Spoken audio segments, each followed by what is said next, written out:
Mais il sait quelle voie j'ai suivie, et s'il m'éprouvait, je sortirais pur comme l'or. Job chapitre 23, verset 10. Ce verset résonne comme une prophétie pour ta vie, car avant que Dieu ne t'utilise, il te fera passer par 9 épreuves, 9 étapes de purification, 9 saisons de silence, 9 moments où ta foi sera testée jusqu'à la moelle. Pas pour t'anéantir, mais pour te rendre digne de l'onction qu'il veut déposer sur toi. Chaque appel divin naît dans la douleur. Avant la puissance vient la préparation. Avant la gloire vient la solitude. Avant la victoire vient la guerre. Regarde Joseph. Avant de régner, il a été vendu. Regarde Moïse. Avant de libérer, il a été rejeté. Regarde David. Avant d'être roi, il a été humilié. Dieu te prépare peut-être dans l'ombre, là où personne ne te comprend. Mais c'est là que ton cœur apprend à dépendre uniquement de lui. Si tu sens cette pression, ce feu intérieur, ne fuis pas. Tu es dans la forge du ciel. Le Saint-Esprit façonne en toi une force que les hommes ne pourront ni briser ni acheter. Alors reste jusqu'à la fin de cette vidéo, car tu vas découvrir les 9 épreuves que Dieu utilise pour façonner ses serviteurs avant de les élever. Mets un j'aime si tu veux que le Seigneur te rende fort dans ton désert. Abonne-toi pour recevoir chaque révélation céleste et écris en commentaire « Seigneur, prépare-moi à te servir, car ton épreuve n'est pas une punition. C'est la preuve que Dieu te destine à quelque chose de grand. » Dans toute l'histoire biblique, chaque homme et chaque femme que Dieu a choisis pour accomplir une mission divine ont dû traverser des épreuves profondes avant d'être utilisés. Les épreuves ne sont pas un signe d'abandon, mais une marque d'élection. Dieu n'élève jamais quelqu'un qu'il n'a pas d'abord brisé.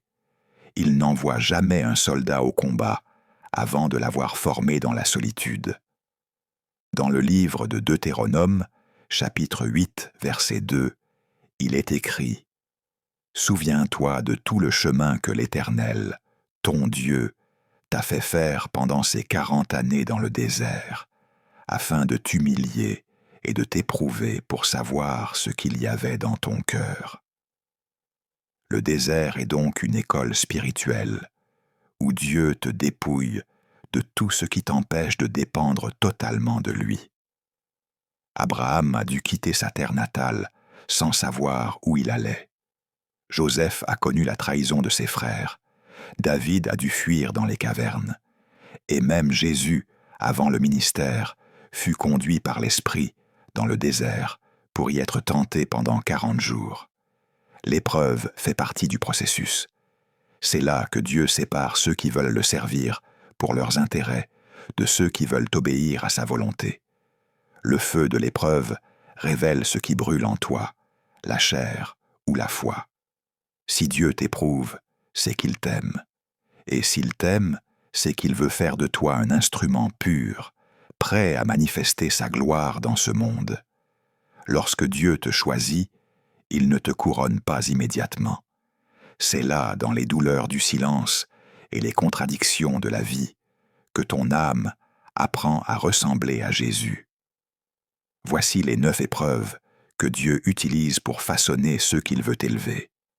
Première épreuve, le désert du silence de Dieu. C'est la première et la plus douloureuse des épreuves. Quand Dieu veut t'utiliser, il commence souvent par se taire. Tu pries, mais aucune réponse. Tu cherches sa présence, mais tu n'entends plus rien. Tu te demandes, « Seigneur, m'as-tu abandonné ?» Non. Il t'enseigne à marcher par la foi, non par les émotions. Dans le désert du silence, Dieu forme ton oreille spirituelle. C'est dans ce silence que tu apprends à reconnaître sa voix sans dépendre des signes. Souviens-toi d'Abraham. Dieu lui a promis une descendance, mais il s'est ensuite tu pendant des années. Ce silence n'était pas un rejet, mais un test, car la foi véritable ne repose pas sur ce que tu sens, mais sur ce que tu crois.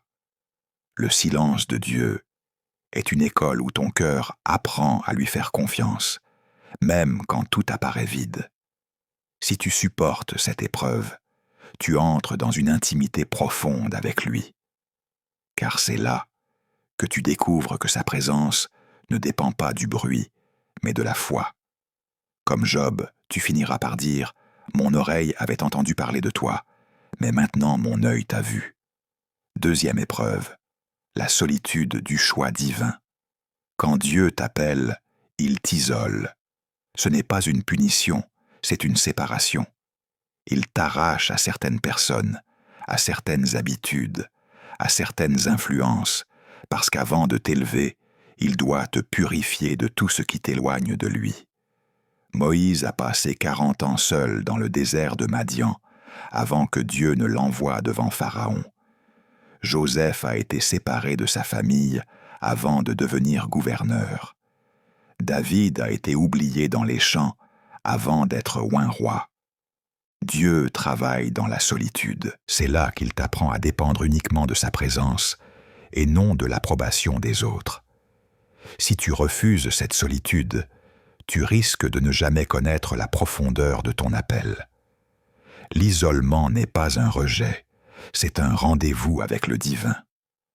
Dans le silence, le Saint-Esprit te parle. Il guérit tes blessures, il façonne ton caractère. Beaucoup veulent la gloire du ministère sans passer par la grotte du dépouillement. Mais ceux qui acceptent la solitude divine deviennent des colonnes spirituelles. Si tu es seul aujourd'hui, bénis Dieu. C'est peut-être la preuve qu'il t'entraîne pour une mission que le monde ne comprend pas encore. Troisième épreuve, la trahison des proches. C'est l'une des épreuves les plus douloureuses, car elle ne vient pas d'un ennemi visible, mais souvent de ceux que tu aimes le plus. Lorsque Dieu t'appelle, il permet que certaines personnes que tu croyais fidèles se retournent contre toi, non pas pour te détruire, mais pour t'apprendre à placer ta confiance en lui seul. Joseph n'a pas été vendu par des étrangers, mais par ses propres frères. Jésus n'a pas été trahi par un inconnu, mais par Judas, un homme qu'il avait nourri, enseigné, aimé. La trahison brise ce qui, en toi, cherchait encore la sécurité dans les hommes. Elle te dépouille de tes illusions pour te ramener à la seule vérité. Dieu seul ne déçoit jamais. Quand tu traverses cette saison, ton cœur saigne, ton esprit veut se venger. Mais le Seigneur murmure, « Laisse-moi être ta justice. » C'est dans cette douleur que naît la sagesse du serviteur de Dieu. Il apprend à aimer sans attendre en retour, à pardonner sans explication, à prier pour ceux qui lui ont fait du mal. Souviens-toi de Jésus à la croix disant « Père, pardonne-leur, car ils ne savent pas ce qu'ils font. » Luc 23, 34. La trahison devient alors une école de maturité spirituelle, où tu découvres la puissance du pardon et la profondeur de la grâce. Sans cette épreuve, tu resterais attaché à l'humain, incapable de t'abandonner totalement à Dieu. Mais quand tu la surmontes, tu deviens libre intérieurement, invincible spirituellement. Car tu comprends que même les blessures des hommes peuvent servir le plan du ciel. Ce que tes ennemis ont voulu utiliser pour t'abattre, Dieu le transformera en marche vers ta destinée. La trahison ne t'a pas détruit, elle t'a réveillé. Elle a ouvert tes yeux sur le fait que ton cœur n'appartient plus à la terre, mais au royaume. Quatrième épreuve, l'épreuve du retard et de l'attente divine. C'est l'une des plus longues et des plus épuisantes de toutes les épreuves spirituelles. Et c'est précisément dans cet intervalle que beaucoup de croyants perdent courage, doutent et parfois abandonnent. Pourtant, le retard divin n'est pas un oubli, c'est une préparation. Dieu ne travaille jamais selon notre horloge, mais selon la sienne. Il n'est jamais en retard. Il est toujours exact, mais selon le calendrier céleste. Abraham a attendu 25 ans avant de voir naître Isaac. David a été oint roi dans sa jeunesse, mais il a attendu des années, fuyant, persécuté, rejeté, avant d'être couronné. Même Jésus a vécu 30 années de silence avant que ne commence son ministère public. Chacun d'eux avait reçu une promesse. Mais entre la promesse et l'accomplissement, il y a un espace que Dieu remplit de formation. Cet espace s'appelle l'attente.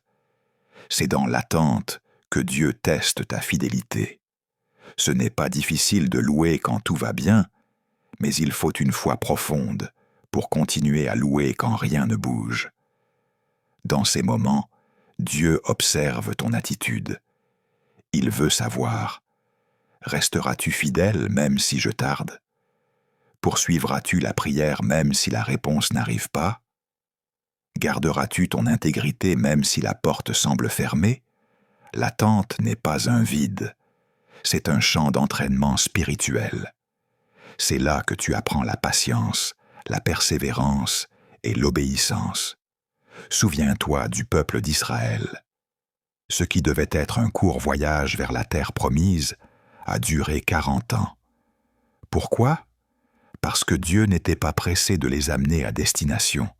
Il voulait d'abord les préparer à vivre la promesse. La bénédiction sans la maturité devient une malédiction. Voilà pourquoi Dieu retarde parfois ton élévation, non pas pour te frustrer, mais pour te protéger de toi-même. Il sait que si tu reçois trop tôt ce qu'il t'a promis, tu risques de gâcher ce qu'il veut te confier. Beaucoup se découragent dans cette saison et disent « Seigneur, je prie, je jeûne, je fais tout ce que tu demandes, mais rien ne change. »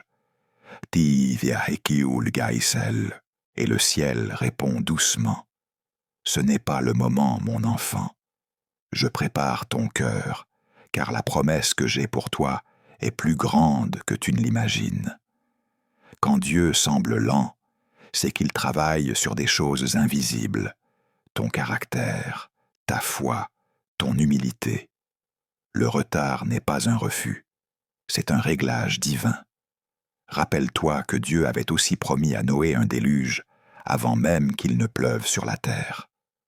Noé a dû construire l'arche dans un monde qui se moquait de lui pendant des années, sans preuve visible que la promesse s'accomplirait. Il a persévéré parce qu'il croyait à la parole, non à la météo. Et c'est ainsi qu'il fut sauvé. Cette épreuve du retard est la même pour toi. Dieu t'appelle à construire par la foi ce que tu ne vois pas encore. Il t'invite à obéir avant de comprendre, à continuer même quand tu ne ressens plus rien. Alors, si tu traverses cette attente, n'abandonne pas. Ce que tu appelles retard est souvent une mise en place à venir. Dieu aligne les circonstances, prépare les cœurs, ouvre les chemins, façonne ton âme pour que tu sois prêt quand le moment viendra. Il n'est pas un homme pour mentir, ni un fils d'homme pour se repentir. S'il t'a promis, il accomplira. Peut-être que tu ne le vois pas encore, mais la promesse est déjà en route. Continue à marcher, continue à croire, continue à louer. Un jour, tu regarderas en arrière et tu comprendras. Si Dieu avait agi plus tôt, tu n'aurais peut-être pas été prêt à recevoir ce qu'il voulait te confier. L'attente est douloureuse, mais elle te rend inébranlable. Elle creuse ta foi, renforce ta racine spirituelle et t'apprend à vivre non par la haine, mais par la confiance. C'est pourquoi l'apôtre Jacques déclare « L'épreuve de votre foi produit la patience » Jacques 1,3. Et cette patience doit accomplir son œuvre parfaite. Si tu tiens bon, Dieu fera éclater sa promesse au moment exact. Tout ce qui t'a semblé long prendra enfin sens, car Dieu n'oublie jamais un cœur qui a su attendre avec foi. 5e épreuve, l'épreuve de l'injustice et de l'humiliation. C'est une épreuve que Dieu réserve à ceux qu'il veut élever très haut. Car avant de te confier une autorité, il te fait goûter à l'humiliation. Avant de te revêtir d'honneur, il te fait traverser la honte. C'est la loi du royaume. Celui qui s'abaisse sera élevé. Luc 14:11. Beaucoup demandent à Dieu la gloire, mais refusent la croix qui précède cette gloire. Pourtant, celui qui veut régner avec Christ doit d'abord souffrir avec lui. Et cette souffrance passe souvent par l'injustice, par le mépris, par la calomnie. Joseph a été accusé faussement et jeté en prison alors qu'il était innocent. David a été insulté par Saül et traité comme un rebelle alors qu'il servait fidèlement. Jésus, le Fils de Dieu, a été méprisé, rejeté, frappé, couronné d'épines. Pourquoi Dieu permet-il cela? Parce qu'il n'existe pas d'humilité véritable sans humiliation. L'humiliation est la forge dans laquelle Dieu détruit ton orgueil, ta volonté de te justifier, ton besoin d'être compris. Il te laisse parfois être mal jugé, ignoré ou maltraité, pour que tu apprennes à trouver ton identité non dans l'opinion des hommes, mais dans son regard. Cette épreuve t'enseigne que tu n'as pas besoin de défendre ta cause quand Dieu défend ta mission. Car celui qui s'élève par lui-même doit se protéger par lui-même. Mais celui que Dieu élève, personne ne peut l'abaisser. Alors, quand tu es accusé injustement, ne gaspille pas ton énergie à répondre à tout. Garde le silence, comme Jésus devant Pilate. Il savait que son innocence parlait plus fort que les mensonges. Il savait que son Père voyait tout. C'est cette confiance qui transforme l'humiliation en élévation. Ne pense pas que Dieu soit indifférent à ton humiliation. Il la voit, il pleure avec toi, mais il l'utilise. L'injustice est souvent la porte d'entrée vers la faveur divine. Souviens-toi, si Joseph n'avait pas été injustement traité, il ne serait jamais devenu gouverneur d'Égypte. Ce qui semble te rabaisser aujourd'hui est peut-être le tremplin que Dieu utilise pour te positionner demain. Dieu permet ces instants pour tester ton cœur. Vas-tu rester fidèle même quand tu es incompris? Vas-tu continuer à aimer quand on t'a blessé? Vas-tu garder ton intégrité quand on te salit? Ces questions, l'Esprit les pose à tous ceux qu'il veut élever. Car si tu ne supportes pas l'humiliation, tu ne pourras pas porter l'onction. L'humiliation te prépare à gouverner sans arrogance, à servir sans recherche personnelle, à aimer sans condition. L'injustice a une fonction spirituelle. Elle révèle ce qui est caché en toi. Certains, face à elle, deviennent amers et se détournent de Dieu. D'autres, au contraire, s'humilient, se taisent et laissent Dieu parler à leur place. Dieu dit dans sa parole, « C'est à moi qu'appartient la vengeance, c'est moi qui rends justice. » Romains 12:19. Quand tu refuses de te défendre, Dieu devient ton défenseur. Alors, si tu vis cette épreuve aujourd'hui, garde ton calme. Ne cherche pas à te justifier. Laisse la vérité de Dieu éclater par elle-même. Continue à faire le bien même quand le mal t'entoure. Continue à servir même quand tu n'es pas reconnu. Continue à aimer même quand tu n'es pas compris. Car à la fin, ce ne sont pas les paroles des hommes qui décident de ton sort, mais la main de Dieu. Et quand il t'élèvera, ceux qui t'ont méprisé verront qu'ils se sont trompés. Ils verront que tu n'étais pas rejeté, mais réservé. Ils verront que ton humiliation n'était pas une défaite, mais une étape de gloire. L'humiliation creuse ton âme pour qu'elle soit capable de contenir la gloire. Si Dieu t'humilie aujourd'hui, c'est qu'il prépare en toi un poids de gloire qui dépasse ton imagination. Alors, ne te plains pas, adore, ne pleure pas seulement, prie, ne t'éloigne pas, reste fidèle, car bientôt, celui qu'on a humilié sera relevé, celui qu'on a accusé sera justifié, celui qu'on a oublié sera visité. et tu comprendras que rien n'était contre toi, tout travaillait pour toi. 6e épreuve, l'épreuve du combat spirituel et des attaques invisibles.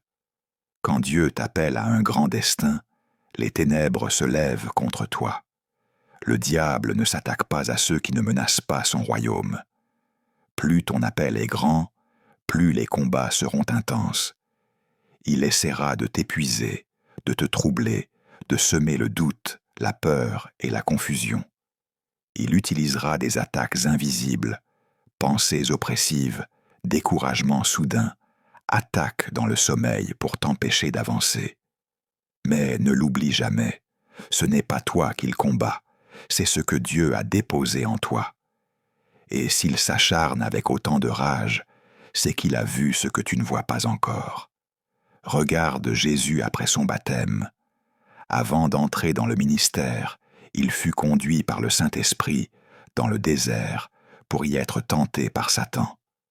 Matthieu 4, 1. C'est après la révélation du Père que l'ennemi s'est manifesté. Chaque fois que tu reçois une parole prophétique, une vision, une promesse, tu entres dans une guerre spirituelle. Le diable te tentera pour t'éloigner de cette parole. Mais c'est dans ces moments que tu dois te rappeler que la foi n'est pas un sentiment, c'est une arme. Les combats spirituels sont réels et beaucoup de croyants tombent parce qu'ils ne discernent pas l'origine de leur fatigue. Ils croient être simplement tristes ou découragés, alors qu'ils subissent une guerre invisible. Paul déclare « Nous n'avons pas à lutter contre la chair et le sang, mais contre les dominations, les autorités, les princes de ce monde de ténèbres. » Éphésiens 6, 12. Voilà pourquoi Dieu permet cette épreuve, pour te rendre conscient du monde spirituel, pour aiguiser ton discernement et t'apprendre à combattre non avec la chair, mais avec la prière, le jeûne et la parole. Dans cette épreuve, le Seigneur t'enseigne la discipline spirituelle. Il t'apprend à veiller, à discerner les signes du combat, à te tenir ferme même quand les vents soufflent. Le diable veut te faire croire que tu es seul, mais c'est un mensonge, car celui qui est en toi est plus grand que celui qui est dans le monde. 1 Jean 4, 4. Dieu veut que tu comprennes que ton autorité ne vient pas de ton émotion, mais de ta position en Christ. Tant que tu restes ancré dans la vérité, aucun démon ne peut te vaincre. Cette épreuve révèle aussi si tu es prêt à obéir à Dieu dans le feu. Certains, dès qu'ils rencontrent un combat, se répondent, doutent, fuient la mission. Mais les serviteurs de Dieu apprennent à louer véritablement même dans la bataille. Ils savent que les combats sont des confirmations, pas des contradictions. Car si le diable t'attaque, c'est que tu avances. Si tu n'étais pas une menace, il te laisserait tranquille. Souviens-toi de Daniel. Il priait 3 fois par jour, et pour cela, il fut jeté dans la fosse aux lions. Pourtant, Dieu n'a pas empêché la fosse. Il y est entré avec lui. Il n'a pas arrêté les lions, mais il a fermé leur gueule. Ainsi agit Dieu. Il ne t'épargne pas toujours le combat, mais il t'assure la victoire. Dans cette guerre, tu apprends que la prière n'est pas un rituel, mais une arme, que le jeûne n'est pas une privation, mais une clé spirituelle, que la foi n'est pas une émotion, mais une force surnaturelle. Ne te décourage pas si tu sens que tout s'acharne contre toi. C'est la preuve que ton onction dérange. Chaque coup, chaque attaque, chaque nuit sans sommeil te rapproche d'un nouveau niveau spirituel. Dieu utilise ces combats pour t'apprendre à manier l'épée de la parole, à garder ton cœur dans la paix et à demeurer dans l'obéissance. Souviens-toi, Goliath n'était pas venu pour détruire David, mais pour le révéler. De même, les attaques que tu affrontes ne sont pas là pour t'écraser, mais pour révéler le guerrier spirituel que tu es. Alors relève-toi, enfant de Dieu, ne reste pas dans la peur. Prends ton armure, la ceinture de vérité, le bouclier de la foi, le casque du salut et l'épée de l'esprit. Éphésiens 6, 13 à 17. Ces armes ne sont pas symboliques, elles sont réelles dans le monde spirituel. Utilise-les avec foi, résiste au diable, et il fuira loin de toi. Car le même feu qui t'éprouve est celui qui te purifie, le même combat qui te brise est celui qui fera de toi un instrument redoutable entre les mains du Dieu vivant. 7e épreuve, l'épreuve du dépouillement et des pertes. Quand Dieu veut t'utiliser, il te dépouille de tout ce qui te définit en dehors de lui. Il arrache, il coupe, il retire, non pas pour te punir, mais pour t'apprendre que ta vraie richesse n'est pas matérielle, mais spirituelle. C'est l'épreuve la plus déstabilisante, car elle touche tout ce que tu croyais acquis. Des amitiés, des finances, des positions, parfois même des rêves que tu pensais venir de Dieu. Il permet que certaines choses s'effondrent pour te montrer que lui seul demeure. Souviens-toi de Job. En un seul jour, il a tout perdu, ses enfants, sa maison, ses biens, sa santé. Mais au lieu de maudire Dieu, il a adoré même au milieu des cendres. Car le dépouillement révèle si ton amour pour Dieu est intéressé ou sincère. Beaucoup aiment Dieu tant qu'ils ont, mais s'éloignent dès qu'ils perdent. Pourtant, c'est souvent au cœur des pertes que Dieu se révèle le plus profondément. Dans cette saison, Dieu te montre que tu ne peux pas bâtir sur le sable de tes certitudes humaines. Il fait tomber tout ce qui était ton appui, ton statut, tes relations, ta sécurité financière, parfois même ton confort spirituel. Et quand il ne reste plus rien, tu découvres l'essentiel, sa présence. Le dépouillement n'est pas la fin, c'est le commencement. Dieu vide tes mains pour mieux les remplir. Il arrache les idoles cachées de ton cœur pour que tu sois libre de l'aimer sans condition. Cette épreuve a une beauté cachée. Elle t'apprend à vivre léger. Plus tu es détaché des choses, plus Dieu peut te faire voyager loin. Car il ne peut pas confier de grandes missions à quelqu'un qui s'accroche encore à ce qu'il doit quitter. Souviens-toi d'Abraham. Dieu lui a dit « Quitte ton pays, ta patrie et la maison de ton père. » Genèse 12, 1. Il ne lui a pas tout expliqué, mais il l'a appelé à marcher sans garantie, sans plan B. Et Abraham a obéi. C'est ce genre de foi que le dépouillement fait naître. Oui, c'est douloureux. Oui, parfois tu pleures en silence. Tu ne comprends pas pourquoi Dieu t'enlève ce que tu aimes. Mais ce que tu perçois comme une perte est en réalité une transplantation. Dieu t'arrache à un terrain épuisé pour te replanter dans une terre fertile. Alors il t'en arrache, il t'expose, il te pousse à dépendre totalement de lui. Regarde Pierre, il a dû abandonner ses filets, son métier, sa sécurité pour suivre Jésus. Il ne savait pas encore qu'en perdant ses filets, il deviendrait pêcheur d'hommes. Ce que tu perds pour Dieu ne sera jamais perdu. Il le multiplie, mais d'une manière nouvelle. Job a tout perdu, mais à la fin, il reçut le double. Jésus a perdu sa vie, mais il a gagné l'humanité entière. Le dépouillement est le passage obligé de toute gloire durable.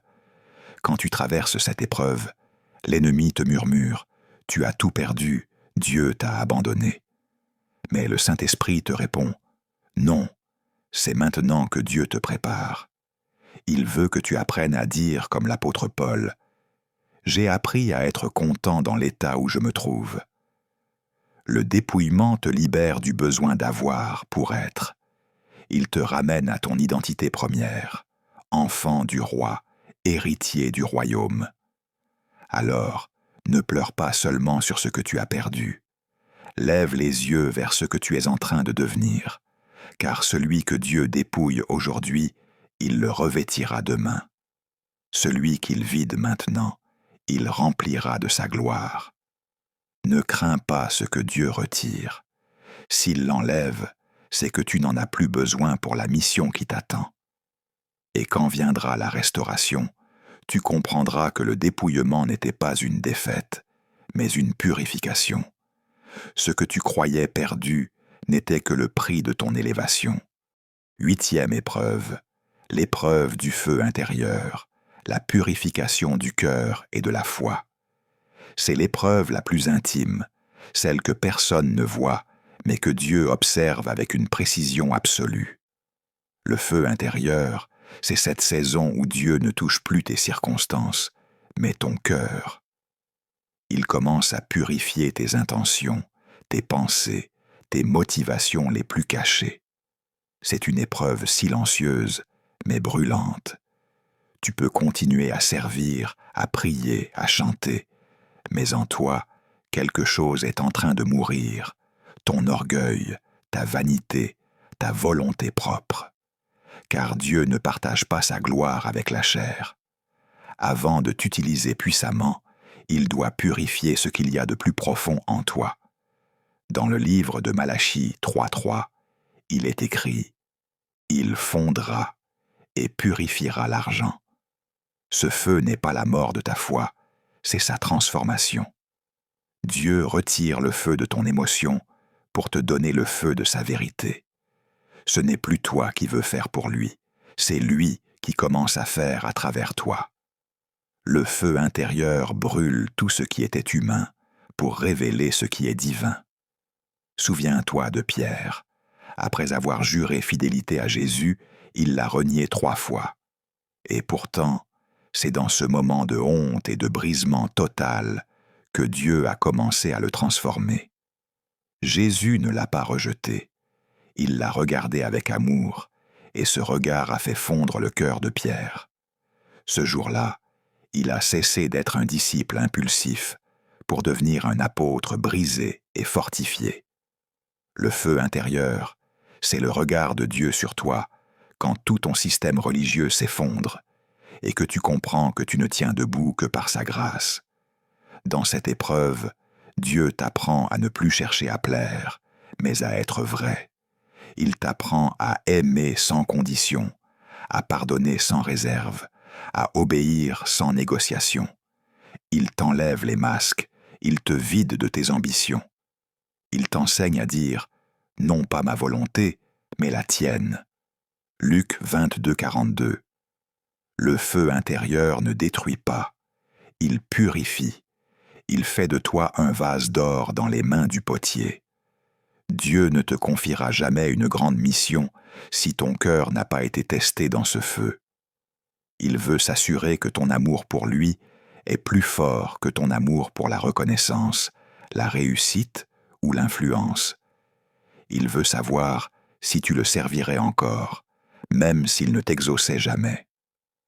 Alors, si tu sens que tu es dans ce feu, ne te débats pas, reste dans la paix. Ce feu n'est pas venu pour te détruire, mais pour te purifier. Dieu est en train de faire fondre en toi ce qui n'était pas de lui. Il brûle les faux attachements, les rancunes, les orgueils, les blessures. Quand tu sortiras de cette fournaise, tu comprendras que le feu ne t'a pas consommé, il t'a révélé. Comme l'or dans le creuset, tu sortiras plus pur, plus fort, plus vrai.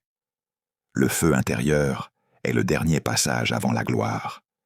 Ceux qui l'acceptent deviennent des instruments de feu entre les mains du Saint-Esprit.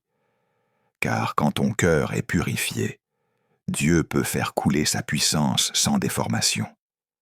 Il peut parler à travers toi, aimer à travers toi, guérir à travers toi.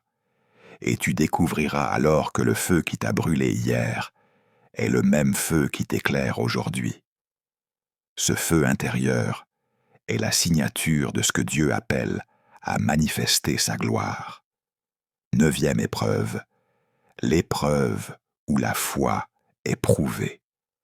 Quand Dieu te demande de tout lui remettre, c'est la dernière et la plus sacrée de toutes les épreuves. C'est celle que Dieu réserve à ceux qu'il veut totalement posséder. Elle ne touche plus ton environnement ni tes relations, mais ton cœur lui-même. C'est l'épreuve où Dieu te demande: m'aimes-tu plus que tout, plus que ton appel, plus que ton ministère, plus que ce que je t'ai donné? C'est le moment où le Seigneur te conduit à l'abandon total, là où tu dois lui remettre même ce qu'il t'a promis. Ce n'est plus une bataille contre les hommes, ni contre les circonstances, mais une bataille intérieure entre ton attachement et ton amour pour Dieu. Souviens-toi d'Abraham, qui avait attendu 25 ans la promesse d'Isaac. Il a dû offrir ce qu'il aimait le plus en holocauste, par obéissance totale à Dieu. C'est le moment où le Seigneur te conduit à l'autel de l'abandon total, là où tu dois lui remettre même ce qu'il t'a promis. Ce n'est plus une bataille contre les hommes, ni contre les circonstances, mais une bataille intérieure entre ton attachement et ton amour pour Dieu. Souviens-toi d'Abraham, qui avait attendu 25 ans la promesse d'Isaac. Il aimait Isaac et était prêt à l'offrir en holocauste. Mais au moment même où il leva le couteau, Dieu intervint. Ne porte pas la main sur l'enfant. Maintenant, je sais que tu crains Dieu. Cette épreuve est la plus profonde parce qu'elle révèle la nature de ton amour pour Dieu. Beaucoup servent Dieu pour ce qu'ils espèrent recevoir de lui. Peu sont prêts à le servir, même s'ils ne reçoivent plus rien. Dieu te conduira un jour dans cette vallée où tu devras choisir, obéir ou comprendre. Et c'est là que la vraie foi parle. La foi éprouvée ne cherche plus à comprendre. Elle fait confiance. Elle dit comme Job: « Même s'il me tue, je continuerai d'espérer en lui. » Dans cette épreuve, tu découvriras que l'amour vrai pour Dieu n'a pas besoin de garantie. Le plus grand sacrifice n'est pas matériel, mais intérieur.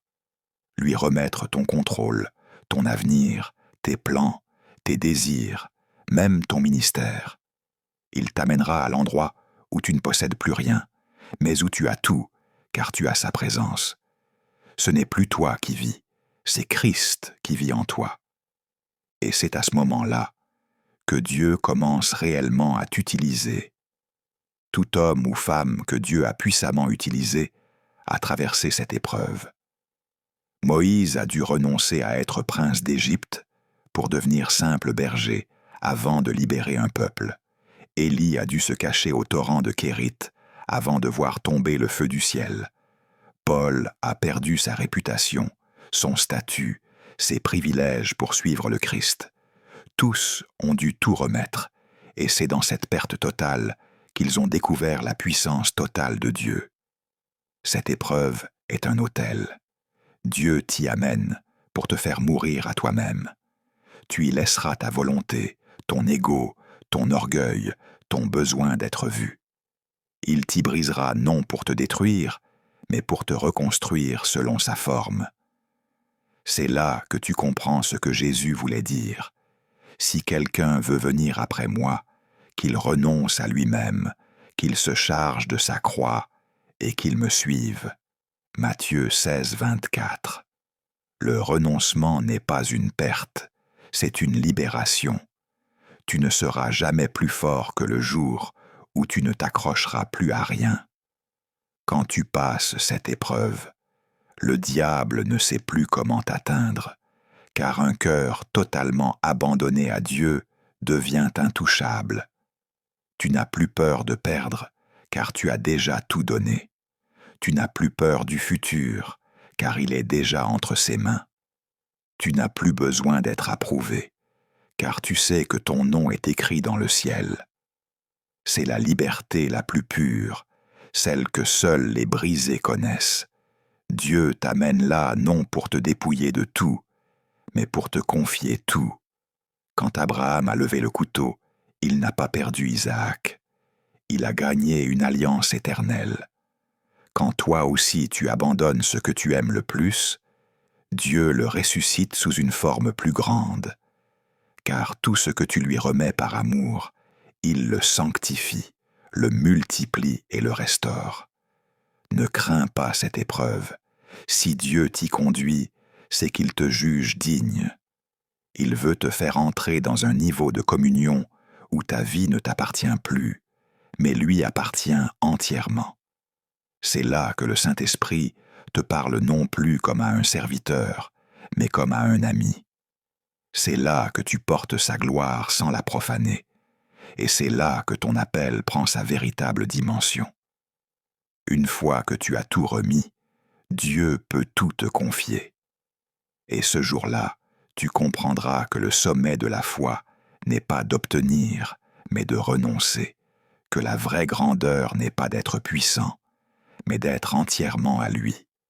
Ceux qui ont tout abandonné pour Christ ne sont pas des perdants. Ils sont les héritiers du royaume. Les mystères cachés derrière les 9 épreuves, chaque épreuve que tu traverses porte un mystère divin. Rien n'est accidentel, rien n'est sans but. Les 9 épreuves que Dieu permet dans la vie de ceux qui l'appellent ne sont pas des obstacles, mais des clés cachées. Elles ouvrent des portes que la facilité ne pourra jamais déverrouiller. Dieu ne permet jamais la douleur pour la douleur. Il se sert du feu pour révéler l'or, du chaos pour engendrer la paix, de la nuit pour révéler la lumière. Les épreuves ne détruisent pas le croyant, elles le révèlent.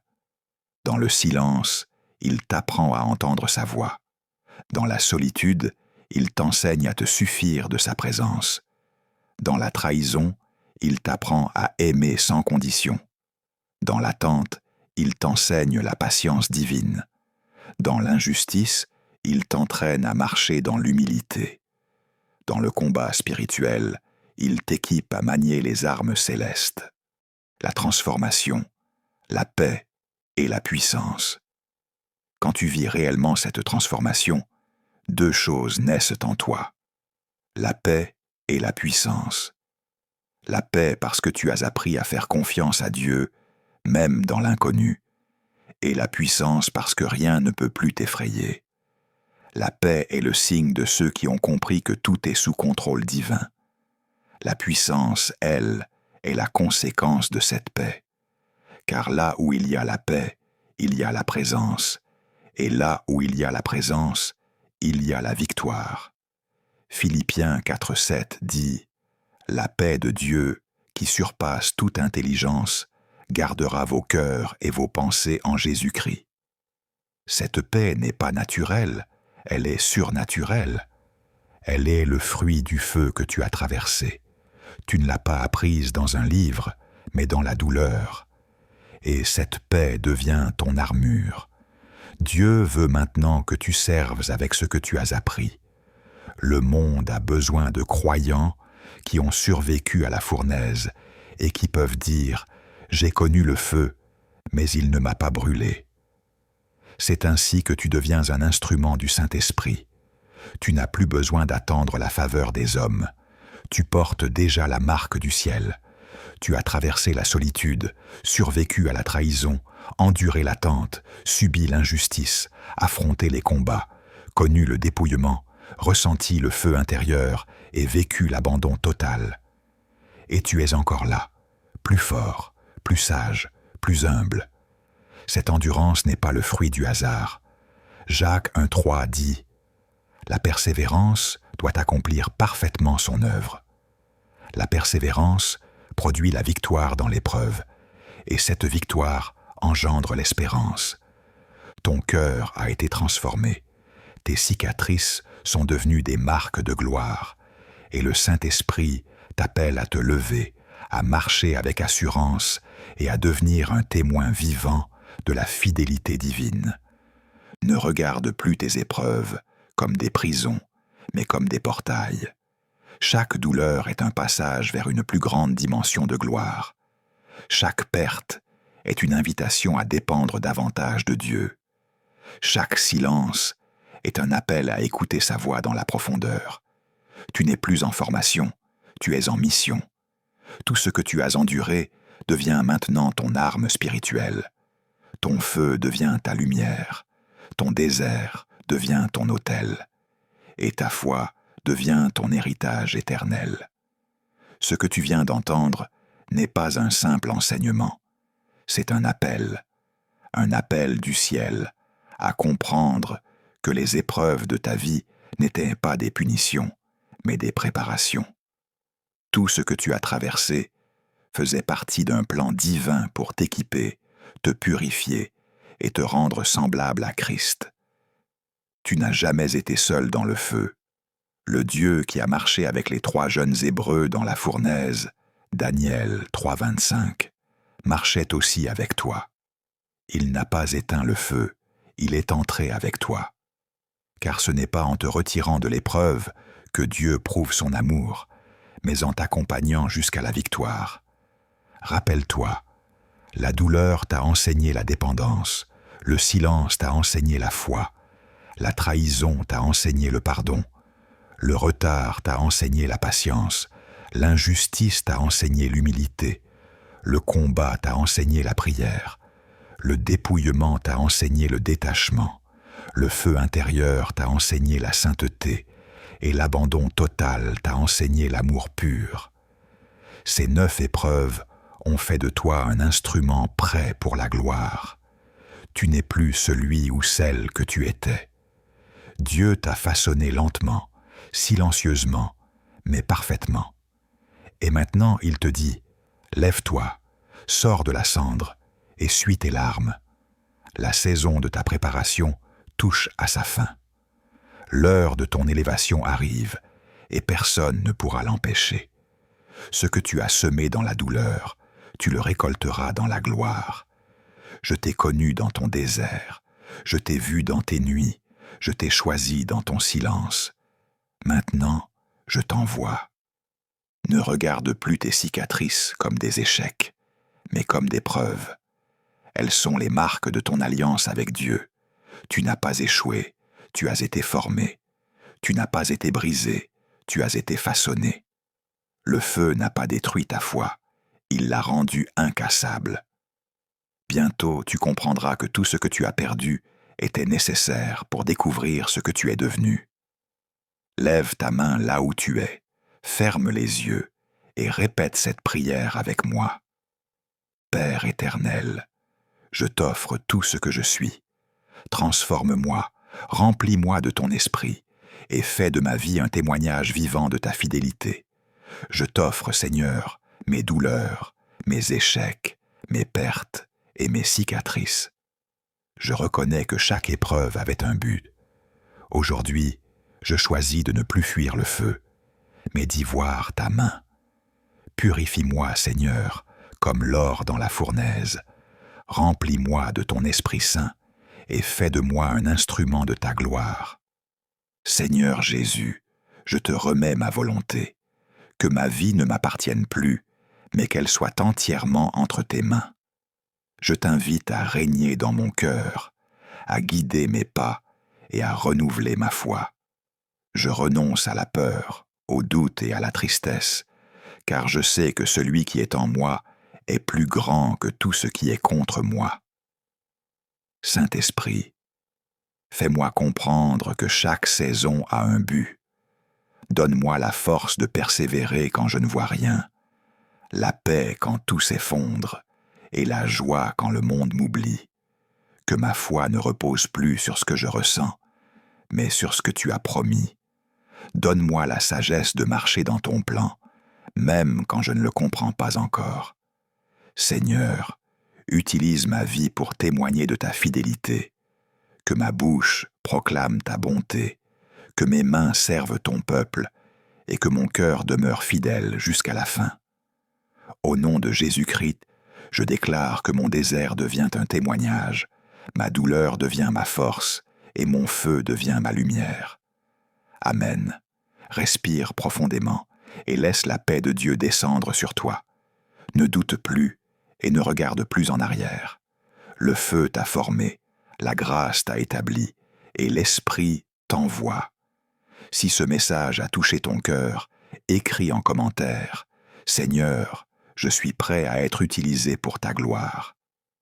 Et si tu veux que d'autres découvrent cette vérité, aime cette vidéo, abonne-toi à cette chaîne et partage-la avec une âme qui a besoin d'entendre que Dieu prépare toujours ses enfants dans le feu, avant de les élever dans la lumière, que la paix, la sagesse et la force du Saint-Esprit reposent sur toi dès maintenant et pour toujours.